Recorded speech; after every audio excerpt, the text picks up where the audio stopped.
आज जैसा कि आप सबको मालूम है कि इस वक्त जब मैं आपसे बात कर रहा हूँ तो मुल्क की आला तरीन अदालत सुप्रीम कोर्ट ऑफ पाकिस्तान में जो नैब में अमेंडमेंट्स हुई हैं और ऐसी अमेंडमेंट्स की गई हैं जिससे एक ख़ानदान को फ़ायदा पहुँचाने की कोशिश की गई है, उन अमेंडमेंट्स के ख़िलाफ़ चेयरमैन तहरीक इंसाफ जनाब इमरान खान की दरख्वास्त के ऊपर इस टाइम अदालत में समाअत हो रही है।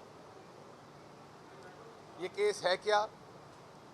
ये केस बुनियादी तौर पर जिस टाइम ये इम्पोर्टेड हुकूमत आई एक बैरूनी साजिश से, वो मरासला भी अभी इसी आला अदालत के सामने पड़ा है, chief justice of Pakistan, honourable chief justice of Pakistan, कि वो उसके ऊपर भी एक कमीशन बनाएं और उसकी तहकीकात करें।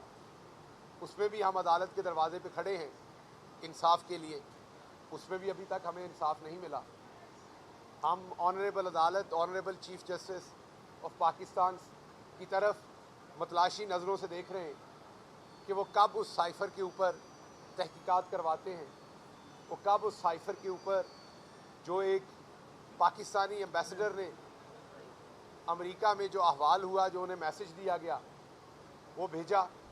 फिर मैं दोबारा रिकॉर्ड पे कहता हूँ, सुप्रीम कोर्ट ऑफ पाकिस्तान के बाहर खड़े होके आल्दो के जियो टीवी ने झूठ चलाया और दिखाया कि मेरा बयान और है, फलां का और है। तो मैं दोबारा रिकॉर्ड पे ला रहा हूँ ये बात कि वो cipher prime minister of Pakistan और वज़ीर ख़ारजा से छुपाया गया।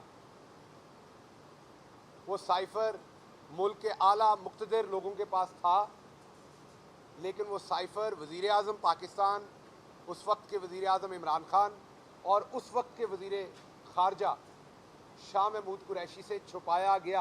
ये मैं रिकॉर्ड पे कह रहा हूँ। मैंने दोबारा कहा कि वो जो एक मुआज़ गामदी साहब हैं जियो टीवी के अंदर सारा प्रोपेगेंडा लिखने वाले, उन्होंने पिछली दफ़ा ये प्रोपेगेंडा लिख के इस चीज़ को ख़राब करने की कोशिश की थी, जैसे मेरे और शाह साहब के बयान में कोई तज़ाद है।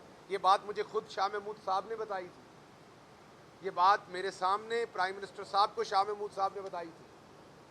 तो मैं ये रिकॉर्ड पे लाना चाहता हूँ। फिर वाशिंगटन से, जिस दफ्तर से, जिस एम्बेसी से ये मरासला आया था, उसी एम्बेसी से जब ये पता चला शाह साहब को कि कोई ऐसा मरासला आया है, तो उन्होंने फॉरेन सेक्रेटरी को बुला के उससे बाज़पुरस की कि ऐसा मरासला आया है। तो फिर उन्होंने डरते डरते हिचकिचाते कहा कि आया है। तो शाह साहब ने कहा वो मेरे साथ शेयर क्यों नहीं होगा। फिर वो मरासला शेयर हुआ और उसी टाइम शाह साहब लेके उसे वज़ीर आज़म पाकिस्तान इमरान खान के पास आए और उनसे शेयर किया। तो एक तो ये रिकॉर्ड दुरुस्त कर दूं और इस आला तरीन अदालत के सामने हम बड़े ही अदब के साथ खड़े हैं कि उसके ऊपर पाकिस्तान की पूरी कौम को इंसाफ दिया जाए। दूसरी बात यह है कि क्योंकि ये चोर आए ही अपनी चोरी बचाने के लिए थे, 1200 अरब के केसेस हैं नैब के सामने। एक पटवारी फ़र्द के ऊपर रिश्वत लेता है, एक कांस्टेबल किसी मोटरसाइकिल वाले से रिश्वत लेता है, एक सहाफ़ी बेचारा किसी से तोहफ़ा वसूल कर लेता है, भले जोड़ा कपड़ों का हो, तो उसके ख़िलाफ़ तो रिश्वत की बातें होती हैं। हमारा सहाफ़ी दोस्त सलीम साफ़ी बेचारा बैरून मुल्क एक हुकूमत के पैसों के ऊपर बैरूनी सरकारी हज कर लेता है, उसकी बाज़पुरस होती है। लेकिन उन्होंने ऐसा कानून बनाया है कि 1200 अरब के केसेस में से 1100 अरब के केसेस इस कानून से ख़त्म हो जाएंगे।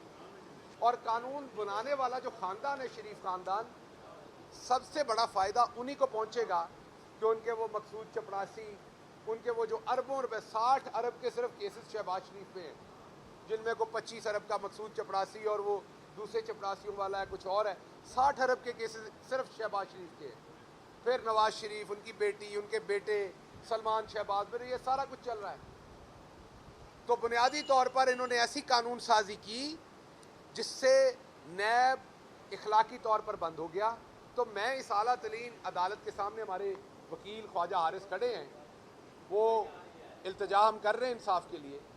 लेकिन अगर किसी वजह से अदालत ये समझती है, हमें तो नहीं लगता कि ऐसा होगा, लेकिन अगर अदालत ये समझती है कि इस कानून को रिवर्स नहीं किया जा सकता क्योंकि ये कानून पार्लियामान ने बनाया और पार्लियामान के काम में नहीं होना चाहिए, तो हाथ जोड़ के जान की अमान पाते हुए अदालत के सामने मैं गुजारिश करूंगा कि फिर आपको अपनी जो जजमेंट है जो आपने कासिम सूरी की रूलिंग के ऊपर दी थी, फिर उसको भी ज़रा दोबारा से रिकन्सिडर कर लीजिए।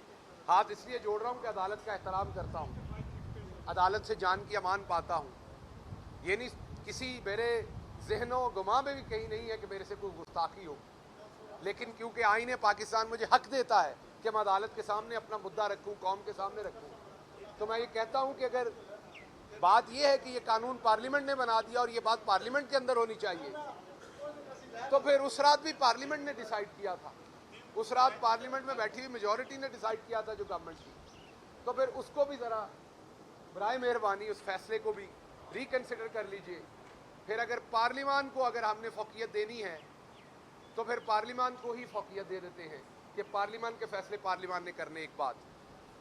दूसरी बात, हम बहुत जल्द एक पिटीशन ला रहे हैं अदालत में। आज राणा सनाउल्लाह ने आपके सामने एक स्टेटमेंट कल दिया है कि अगर 5 मेंबरान मैंने गायब कर लिए तो फिर वज़ीर आला कौन बनेगा। तो मैं राणा साहब आपको बताना चाहता हूं, आपको और अतात आरड़ को ये लगता है कि पुलिस को अपने नीचे लगा के उस पुलिस के थ्रू अपने मुखालफिन के ऊपर तशद्दुद करके इसमें बंदा कोई बहादुर बन जाता है, कोई इसमें बड़ी मर्दानगी आ जाती है, तो आप बड़े बेवकूफ़ और बुज़दिल हैं। पुलिस तो आप 22 को हमारे नीचे होगी, इसका मतलब हम भी आपके साथ वही करेंगे? नहीं, हम आपके साथ वो नहीं करेंगे, ना अतात आरड़ के साथ करेंगे ना आपके साथ करेंगे, क्योंकि हमारे लीडर की तरबियत डिफरेंट है। आप करप्शन करेंगे, आप ज़रूर जेल में जाएं, जुर्म करेंगे ज़रूर जेल में जाएं, लेकिन ये मेरा वादा है कि अगर आपको किसी सियासी वजह से जेल में डाला जाएगा तो शहबाज गिल खड़ा होगा, बात करेगा और कहेगा कि इस बंदे को अभी बाहर निकालें। और मैं ये तब कह रहा हूँ जब हम वापस पावर में हैं पंजाब में, अल्लाह के करम से। हम जब जब पावर में होंगे हम आपको इंसानियत दिखाएंगे, हम आपको दिखाएंगे बहादुर कौन होता है। ये जो आप हरकतें करते हैं ये बुज़दिलों वाली हैं। अगर आप में इतनी जान है तो अकेले आ जाए सामने, किसी कुश्ती के मैदान में आप और मैं उतर जाते हैं, पता लग जाता है। वो जो हमारा डेंटोनिक के इश्तिहार वाला भाई है, अगली बात नहीं कहता, अदालत के हाथे में खड़ा हूँ, जो हमारा डेंटोनिक के इश्तिहार वाला भाई है, उसको बड़ी अपने ऊपर नाज है, तो वो भी आ जाए अखाड़े में। कल्ले नू मैं कल्ली टकरी, मेरी जेब लड्डूआ ने पाड़ी। अब जिनको पंजाबी नहीं आती वो ये हमारी एक ज़रबल मसल है, किसी पंजाबी से पूछ लीजिएगा। सो जरा कल्ले नू कल्ला वजला तारड़ पता लग जाए कौन बड़ा जट है दोवां दे विचों। बट जट कदी भी जो पंजाब की सकाफत है उसमें अगर 20 कुत्ते एक शेर पे छोड़ दो या 50 कुत्ते एक शेर पे छोड़ दो तो कुत्तों ने कुत्ता ही रहना है और शेर ने शेर ही रहना है। तो मेरे डेंटोनिक वाले भाई, आप वज़ीर दाखिला बन जाओ, आप वज़ीर दफ़ा बन जाओ, आप जो मर्जी बन जाओ, आपकी औकात यही है कि आपने पुलिस इस्तेमाल करके मुखालफिन को नीचे करना है। हमारे पंजाब में इसको इज्जत की निगाह से नहीं दे, केपी में तो ये किया ही नहीं जाता और केपी में आज तक नहीं हुआ। वहाँ की सकाफत तो इतनी तगड़ी है कि केपी ने तो आज तक एक दूसरे के मुखालफिन के साथ ये नहीं किया। हाँ, ये करते आए हैं क्योंकि ये गलीज़ हैं अंदर से, पहले भी करते आए 90s में, दोबारा भी देखें जैसे हुकूमत मिली थी, लेकिन हम आपको बार बार दिखाएंगे कि हम ये नहीं करेंगे। आपने किया, आप दोबारा आपको दिखाएंगे कि आप नहीं करेंगे आपके साथ। तो आप खुल के चीखें मारे, चिल्लाएं, पिटे, जो मर्जी करें, बयान दे, लेकिन आपके खिलाफ हम सियासी विक्टिमाइजेशन कहीं पे भी नहीं करेंगे। ये आपसे वादा है क्योंकि ये इमरान खान की तरबियत है। अब मैं आता हूँ वापस राणा सनाउल्लाह पे। एक तो ये कल से 2 बयानिए बनाए जा रहे हैं, एक के इलेक्शन बड़ा साफ शफाफ हुआ, दूसरा अवाम ने और मुस्लिम लीग नून ने लोटों को मुस्तरद कर दिया, इसलिए हम हारे। ये बयानिया दिया जा रहा है, दोनों झूठ हैं, दबा के धांधली की है। इलेक्शन कमीशन का अमला भी उसमें मुलव्वस है, उसमें पुलिस मुलव्वस है, उसमें पंजाब की ब्यूरोक्रेसी मुलव्वस है, उसमें तमाम हुकूमती मशीनरी मुलव्वस है। हर हलके में 10 से 20 हज़ार की वोटिंग की स्टफिंग हुई है। एक तरफ अपने मुंह मुस्लिम लीग नून और अवाम ने लोटों को एक्सेप्ट किया, ये बयानियां दे रहे हैं, दूसरी तरफ वो 50-50 हज़ार वोट ले रहे हैं। अब बात समझ रहे हैं?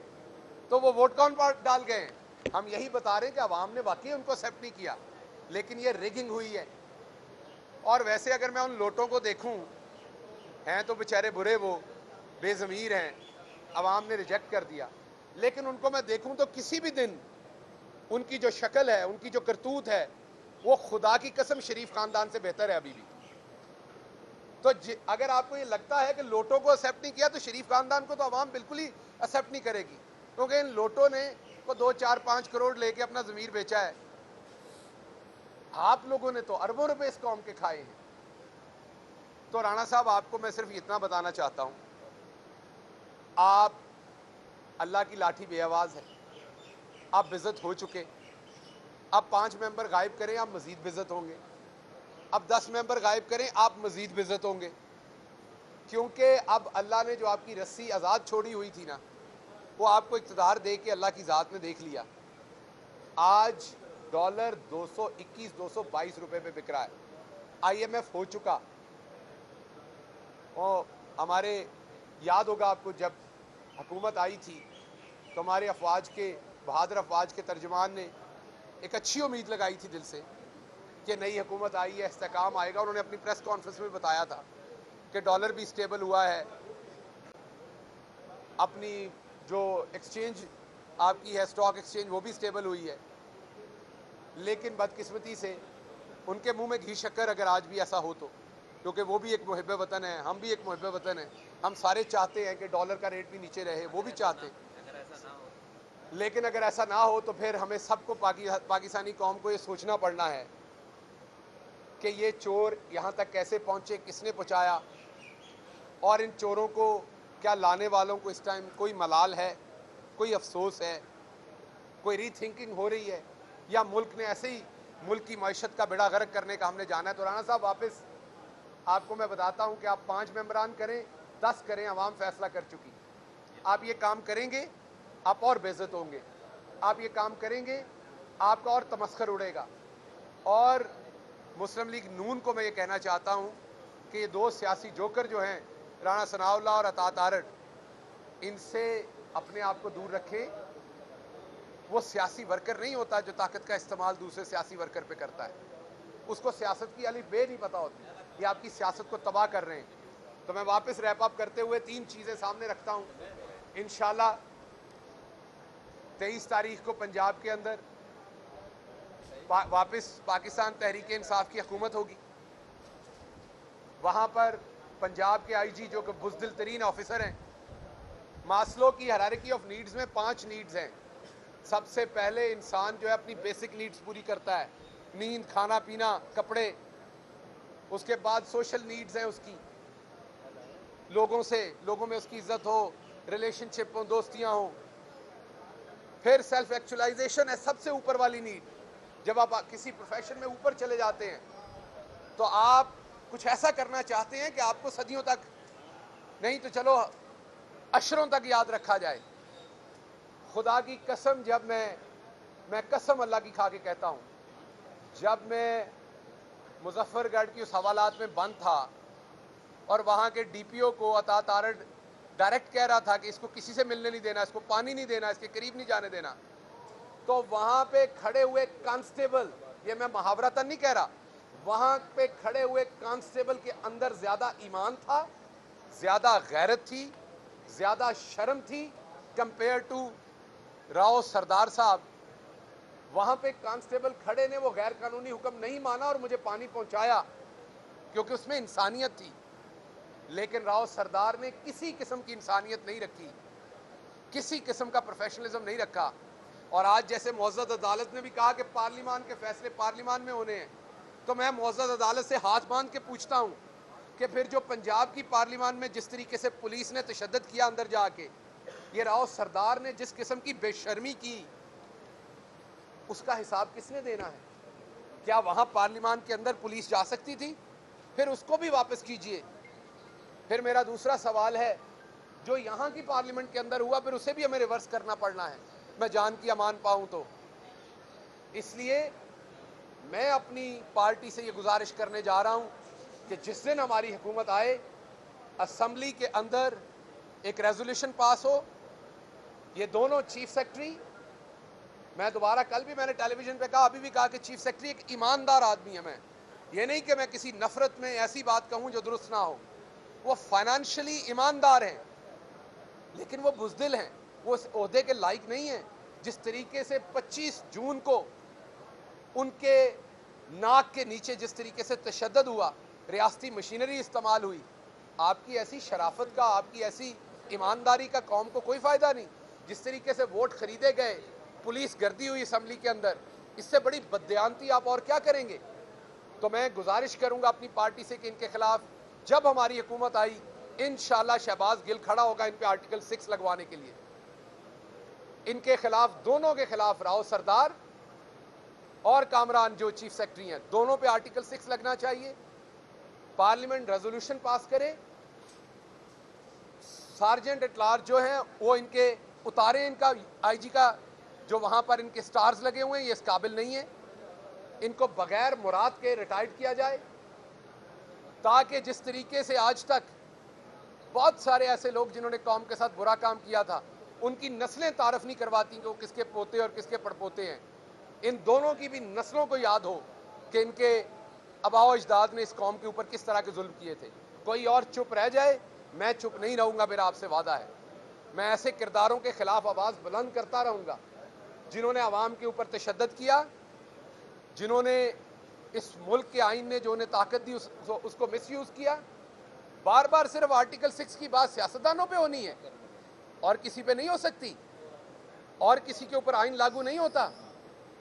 तो इसलिए ये बात करनी पड़ेगी, और मुअज़्ज़ज़ अदालत अगर इसमें रहनुमाई करे, इसमें देखे, तो बहुत अच्छी बात होगी।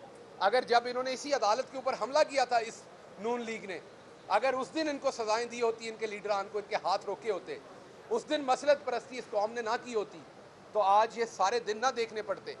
आज लाहौर का फैसल शहीद ना होता 25 जून को, आज लोगों के घरों में घुस के लोगों की, औरतों की बेहरमती ना की जाती। इसलिए जो कुछ इस मुल्क ने देखा इन 2-3 महीनों में, मैं तो एक लिहाज से अच्छा देखा कि इनकी शक्लें सामने आ गई, ये कौन थे, ये किस लेवल के चोर थे, इनका लेवल क्या था। आज जो अदालत में केस है, वो भी इन्होंने जो चोरी छुपाने की कोशिश की वो है। तो इंशाल्लाह चेयरमैन तहरीक इंसाफ बहुत जल्द लाहौर जा रहे हैं, वहाँ बैठ के अपनी पार्लियामानी पार्टी का इजलास करेंगे, सारे को हतमी शक्ल देंगे, और हमारा एक एजेंडा है, वो है अर्ली इलेक्शन। हमें फौरी तौर पर मुल्क में जनरल इलेक्शन चाहिए।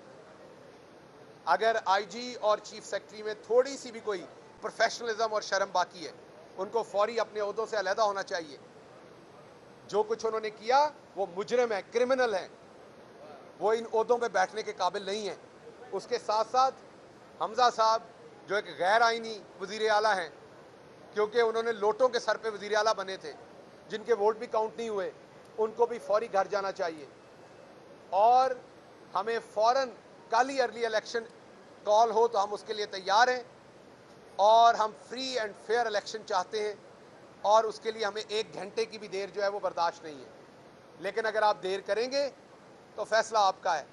बात वही है, अभी बता देता हूँ, रात 9:47 पे जो आपकी मीटिंग शुरू हुई थी, जिसमें एक बाजी जिसको रोना हुआ है, कोरोना नहीं हुआ, एक बाजी जिसको रोना हुआ है, कोरोना नहीं हुआ, वो बाजी आंसुओं से रोई है रात गुस्से में।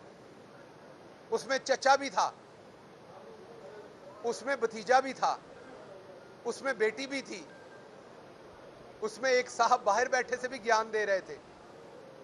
उस साहब ने एक लफ्ज इस्तेमाल किया, वो मैं बता देता हूं। उसने कहा कि आप लोगों ने अपनी इज्जत का ख्याल तो नहीं किया, पार्टी की इज्जत का ख्याल कर लें। 5 वोट नहीं निकलने अगर आपने और लेट कर दिया, इलेक्शन कॉल करें। तो इसलिए वो मीटिंग जो है बगैर किसी नतीजे के बर्खास्त हुई है रात 11 बजे के करीब। सो आपसे मेरी गुजारिश है कि आप अभी भी होश के नाखून ले लें, अर्ली इलेक्शन में चले जाएं। वो आपके लिए भी बेहतर है, कौम के लिए भी बेहतर है।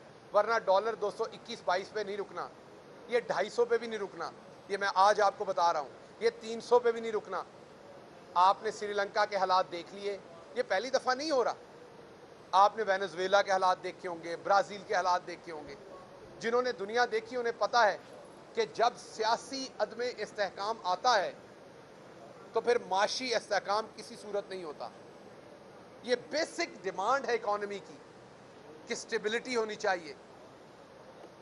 स्टेबिलिटी नहीं है ना आएगी। सो मिस्त्री और मजदूर दोनों बराए मेहरबानी रीथिंक करें। कंध तुहाडे कोलों विंगी बन गई है, ये हुण